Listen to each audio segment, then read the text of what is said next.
Star Wars fans are despairing after seeing the prequels and sequels. Today, let's find out why the Star Wars franchise is dead. Let's get started. The sequel trilogy has largely been a train wreck. Fans hoped that the TV shows would be the salvation they were looking for, but that also didn't happen. The Mandalorian started off with promise, but by season 3 it became a slog to sit through. The Obi-Wan Kenobi and Boba Fett shows were just bad. But to be fair, Andor has been fun to watch, but that's only because it's an espionage thriller dressed as a Star Wars story. The best thing about the sequel trilogy and shows like Obi-Wan is that you can forget that they even exist. Most of the events don't matter since the plots are mediocre, characters' events are replaceable, and nothing really matters since anything can be retconned. There was some promise that there would be world building, but that was also not there. Everything seems to be set in and around Tatooine, despite the fact that there is an entire galaxy to roam and explore. What we got was a bunch of cameos that were pointless, and they got really boring really fast. But one thing that the sequels have done is to pass the baton to the next generation. Now that Daisy Ridley has been confirmed for an upcoming Star Wars movie, which will be directed by Sharmeen Obaid-Chinoy, it remains to be seen whether they will resuscitate the franchise. Now, some hardcore fans believe that Star Wars died the minute George Lucas struck the $4 billion deal with Disney, but that's not really true. 10 years ago, before Disney entered the fray, Star Wars was thought to be something that only boomers and a bunch of nerds enjoyed. Disney actually made it into a social and cultural force, though the content has not been great. Star Wars has broken through the threshold of popularity required to sustain itself for a few more decades. Eventually, Disney will make a good Star Wars movie. It just needs time to experiment and learn from its mistakes.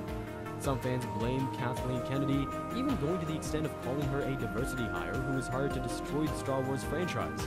But that is being extremely harsh. Firstly, Disney spent millions on acquiring Star Wars from George Lucas. They love making money and they intend to milk the Star Wars cash cow forever. Secondly, Kathleen Kennedy is a famous Hollywood producer with lots of experience. She's been the go-to producer for years and has even collaborated with the likes of Steven Spielberg. Not to mention the fact that she's been nominated for Academy Awards on multiple occasions. Many other fans claim that the franchise has been dead since The Phantom Menace was released. The real hype for the franchise was only from people who loved the original trilogy. That discounts the fact that the Clone Wars show had received critical acclaim. For a lot of millennials, the Clone Wars was the Star Wars they grew up with, and they watched the original and prequel trilogies only because of Clone Wars. This is where some fans feel betrayed as well. When Disney casually made large chunks of the Star Wars universe to be non-canon, it was a massive letdown for fans. Imagine following a universe, buying books and games and creating a headcanon, only to be told that none of it mattered. While it is true that streamlining the timeline will make it easier to create content in the future, this was a massive misstep by Disney. But let's also remember that this issue was largely created by George Lucas, since he was very lax with licensing the creation of Star Wars content. In addition, there have been many excellent books that form a part of the extended universe that have kept fans engaged. Similarly, PC games like Star Wars Jedi Knight, Dark Forces 2 have entertained so many Star Wars fans. Then there's the Ahsoka show that shows a lot of promise, and there's more in store. Many fans claim that if Star Wars was able to survive the disasters that were the prequels, then it could survive anything, while others say it's too big to fail, since there are millions of Star Wars fans who will blindly consume any media that is created by Lucasfilm. And that's why The Force Awakens, Rogue One, The Last Jedi, and The Rise of Skywalker are all among the 50 highest-grossing films of all time. Lucasfilm has also changed its priorities.